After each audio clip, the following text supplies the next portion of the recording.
Sir कहां कहां तक इन लोगों ने डर फैला दिया। मैं आपको अयोध्या से शुरू करता हूं। सर नमस्कार। ഇന്ത്യൻ രാഷ്ട്രീയത്തിൽ ഏറ്റവും കൂടുതൽ വ്യക്തിപരമായ കടന്നാക്രമണങ്ങൾക്ക് വിധേയനായിട്ടുള്ള വ്യക്തിയാണ് രാഹുൽ ഗാന്ധി. രാഹുൽ ഗാന്ധിയെ പോലെ വ്യക്തിപരമായ അധിക്ഷേപങ്ങൾ നേരിട്ട മറ്റൊരു ദേശീയ നേതാവ് ഇല്ലെന്ന് തന്നെ പറയേണ്ടിയിരിക്കുന്നു. രാഹുൽ ഗാന്ധിയെ ഏറ്റവും കൂടുതൽ വ്യക്തിപരമായി കടന്നാക്രമിച്ചിട്ടുള്ള വ്യക്തിയാണ് സ്മൃതി ഇറാനി. അമേഠിയിലെ പരാജയത്തിന് ശേഷം രാഹുൽ ഗാന്ധിയെ കടന്നാക്രമിക്കുകയാണ് മുൻകാലങ്ങളിൽ സ്മൃതി ഇറാനി ചെയ്തിട്ടുള്ളത്. എന്തായാലും ഈ അടുത്തിടെ രാഹുൽ ഗാന്ധി നടത്തിയ ഒരു പ്രസ്താവന BJP കേന്ദ്രങ്ങളിൽ പോലും ഞെട്ടലുളവാക്കിയിരിക്കുകയാണ്. രാഹുൽ ഗാന്ധിക്ക് ഇതെന്തുപറ്റി? RR ടോക്സിലേക്ക് സ്വാഗതം. വീഡിയോ ഇഷ്ടപ്പെട്ടാൽ ദയവായി ലൈക്ക് ചെയ്യാനും കമന്റ് ചെയ്യാനും ഷെയർ ചെയ്യാനും ചാനൽ സബ്സ്ക്രൈബ് ചെയ്യാനും മറക്കരുത്.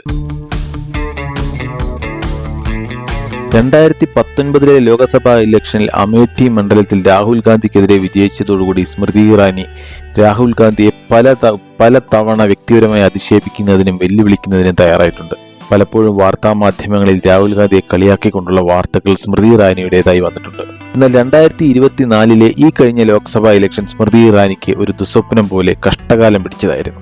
അമേഠിയിലെ മണ്ഡലത്തിലെ ദയനീയ പരാജയം സ്മൃതി ഇറാനിക്ക് BJPക്കുള്ളിൽ തന്നെ അവമതിപ്പുണ്ടാക്കിയെന്നാണ് സത്യം. കഴിഞ്ഞ ദിവസങ്ങളിൽ തന്റെ ഔദ്യോഗിക വസതി വിട്ടിറങ്ങുന്ന സ്മൃതി ഇറാനിയുടെ വീഡിയോയും ഫോട്ടോയും ഒക്കെ കോൺഗ്രസ് സൈബർ പോരാളികൾ സൈബറിടത്തിൽ പൂണ്ടു വിളയാടുന്ന കാഴ്ചയാണ് നമ്മൾ കണ്ടത്. വ്യക്തിപരമായ അധിക്ഷേപങ്ങളും കളിയാക്കലുകളും കൊണ്ട് സ്മൃതി ഇറാനിക്കെതിരെ വളരെ കടുത്ത സൈബർ ആക്രമണം തന്നെയാണ് അഴിച്ചുവിട്ടിട്ടുള്ളത്. ഈ അവസരത്തിലാണ് രാഹുൽ ഗാന്ധിയുടെ ഒരു പ്രസ്താവന ശ്രദ്ധേയമാകുന്നത്. അമേഠിയിൽ പരാജയപ്പെട്ടെങ്കിലും രാജ്യസഭയിലൂടെ മന്ത്രിസഭയിൽ എത്തിക്കും എന്ന പ്രതീക്ഷയായിരുന്നു സ്മൃതി ഇറാനിക്കും സ്മൃതി ഇറാനിയുമായ അടുത്ത വൃത്തങ്ങൾക്കും. എന്നാൽ ആ പ്രതീക്ഷയും ഫലം കാണാത്ത അവസ്ഥയാണ്. എതിരാളികൾ കളിയാക്കി വിളിച്ചിരുന്ന പപ്പുവിൽ നിന്നും രാഹുൽ ഗാന്ധിയിലേക്കുള്ള ദൂരം ഏകദേശം വളരെയധികം കുറഞ്ഞ് ജനമനസ്സുകളിൽ ഇഷ്ടവും താല്പര്യവും തോന്നുന്ന നേതാവായി രാഹുൽ ഗാന്ധി വളർന്നിരിക്കുന്നു എന്ന് തന്നെ വേണം പറയാൻ.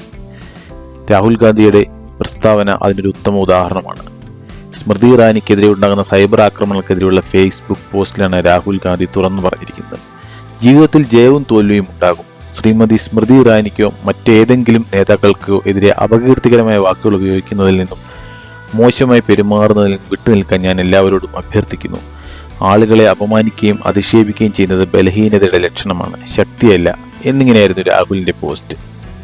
എല്ലാവരും ഹാസ്യ കഥാപാത്രമായി കണ്ടിരുന്ന രാഹുൽ ഗാന്ധിയുടെ ഒരു നല്ല അഭൂതപൂർവമായ വളർച്ചയാണ് കഴിഞ്ഞ ഒരു 1-2 വർഷക്കാലമായി ഇന്ത്യൻ രാഷ്ട്രീയം കാണുന്നത്. ഭാരത് ജോഡോ പോലെയുള്ള യാത്രകൾ നടത്തുകയും തുടർന്ന് ഈ കഴിഞ്ഞ ഇലക്ഷനിൽ നടത്തിയ ഉജ്ജ്വലമായ വിജയവും രാഹുൽ ഗാന്ധിയെ വീണ്ടും ഒരു പ്രതീക്ഷ നൽകുന്ന പ്രതിപക്ഷ നേതാവായി ഇന്ത്യയുടെ ജനാധിപത്യ മുഖത്തേക്ക് ഉയർത്തിക്കൊണ്ടുവന്നു എന്ന് പറയാതെ വയ്യ.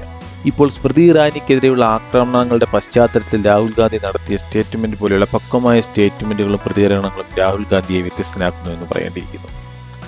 ഗോഷ്ഠികളും ചലനങ്ങളും കൊണ്ട് വാചാലമാവുകയും മറ്റുള്ളവരെ കളിയാക്കുകയും ചെയ്യുന്ന ഒരു രാഷ്ട്രീയ പ്രതികരണത്തിൽ നിന്നും വ്യത്യസ്തമായി പക്വതയോടുകൂടി കാര്യങ്ങളെ സമീപിക്കുന്ന ഒരു നേതാവായി രാഹുൽ ഗാന്ധി വളരുന്നത് ഇന്ത്യൻ ജനാധിപത്യത്തിന് ഒരു പ്രതീക്ഷ നൽകുന്നു. എന്തായാലും ജനാധിപത്യത്തിൻ്റെ ഏറ്റവും വലിയ മനോഹാരിത എന്ന് പറഞ്ഞത് ശക്തമായ ഒരു പ്രതിപക്ഷം തന്നെയാണ്. എവിടെയൊക്കെ പ്രതിപക്ഷമില്ലാത്ത ഭരണപക്ഷം ഭരിച്ചിട്ടുണ്ടോ അവിടെയെല്ലാം അഴിമതിയും സ്വജനപക്ഷപാതവും അരാജകത്വവും വന്നിട്ടുണ്ട് എന്നത് ഒരു ചരിത്ര സത്യമാണ്, ഇന്ന് നമ്മൾ നേരിൽ കാണുന്നതുമാണ്. അതുകൊണ്ട് തന്നെ രാഹുൽ ഗാന്ധി അല്ലെങ്കിൽ അതുപോലെയുള്ള നേതാക്കൾ പ്രതിപക്ഷത്ത് ഉയർന്നു വരട്ടെ. രാഷ്ട്രീയ പാർട്ടി ഏതുമായാലും ജനാധിപത്യത്തിൻ്റെ ശക്തമായ വളർച്ചയ്ക്ക് അത് അത്യന്താപേക്ഷിതമാണ്.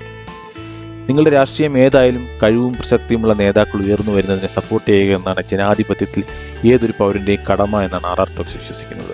രാഹുൽ ഗാന്ധിയുടെ ഈ ഒരു പ്രസ്താവനയും ഈ ഒരു സംഭവം ഒരു ഉദാഹരണമായി പറഞ്ഞു എന്ന് മാത്രമേ ഉള്ളൂ. ശക്തമായ പ്രതിപക്ഷമില്ലാത്ത ഒരു ജനാധിപത്യത്തെക്കുറിച്ച് നിങ്ങൾ ചിന്തിച്ചിട്ടുണ്ടോ? RR ടോക്സിൻ്റെ പ്രേക്ഷകരുടെ അഭിപ്രായത്തിൽ ഒരു നല്ല പ്രതിപക്ഷം ഇല്ലെങ്കിൽ ഭരണപക്ഷത്തിനുണ്ടാകുന്ന പോരായ്മകളും പാളിച്ചകളും പലപ്പോഴും നമ്മുടെ സംസ്ഥാനങ്ങളിലും കേന്ദ്രങ്ങളിലും കണ്ടിട്ടുള്ളതുമാണ്. നിങ്ങളുടെ അഭിപ്രായം എന്താണ്? രാജാവ് നഗ്നനാണ് എന്ന് പറയാൻ ആർജവമുള്ളൊരു പ്രതിപക്ഷം ജനാധിപത്യത്തിന് അത്യന്താപേക്ഷിതമല്ലേ?